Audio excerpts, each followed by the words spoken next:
ito na nga yung full video ng in-upload ko kanina sa Reels. Ito na po yun. Napaka-satisfying nito panoorin mga maring. Ito na nga yung mga dry skin niya, sobrang dami.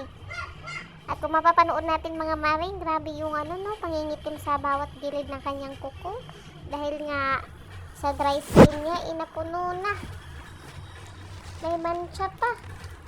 Hindi lang mancha, pati pa yung ingrown. Pero mabilis lang naman to tanggalan ng dry skin mga maring, kasi yung tubo naman ng kuko niya hindi naman masyadong pailalim. Medyo paangat naman yung tubo ng kuko niya. Kaya hindi naman siya mahihirapan ito maglinis. Ayan maring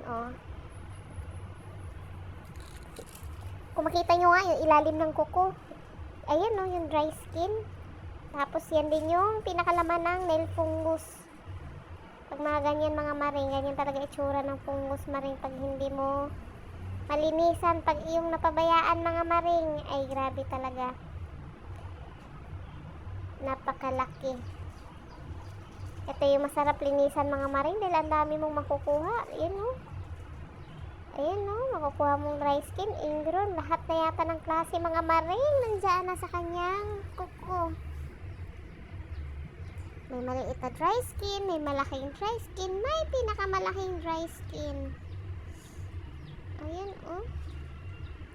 Ang kagandahan lang talaga dito sa kuko niya mga maring ay maiksi lang.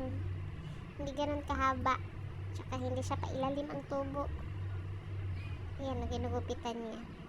Dapat kasi niyan mga maring, alam niyo yung naninilaw na kuko maring, kailangan talaga yan ang ikat. Kailangan yung iksian. Kasi pag hindi yan iniksian, magiging ganyan lahat ng kuko niya. Maninilaw yan. Wala nang maiwan. Katulad yan, Sayang naman yung kuko niya kung walang maiiwan. Pati nasa gilid na may nangingitim na ninilaw. Kabilang side. Fungus pa yan. Ayan, Ay, sarap sa pakiramdam niyan.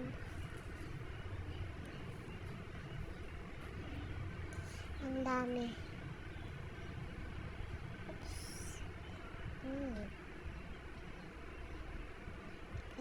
Ay, dami naman yan. Ayan pa, Hindi naman ganun kalalim.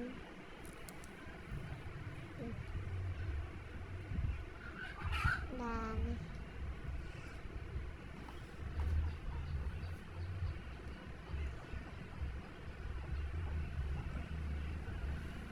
Yung naninilaw sa bungad, sarap pang tanggalin yun. Sarap pang gupitin.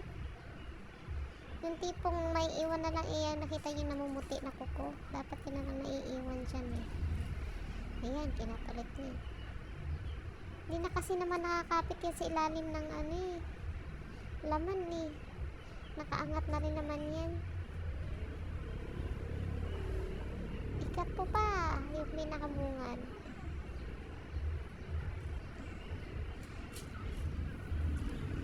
Ito lang pinakamadaling paraan mga maring para gumaling yung kuko niya. Gumaling sa fungus.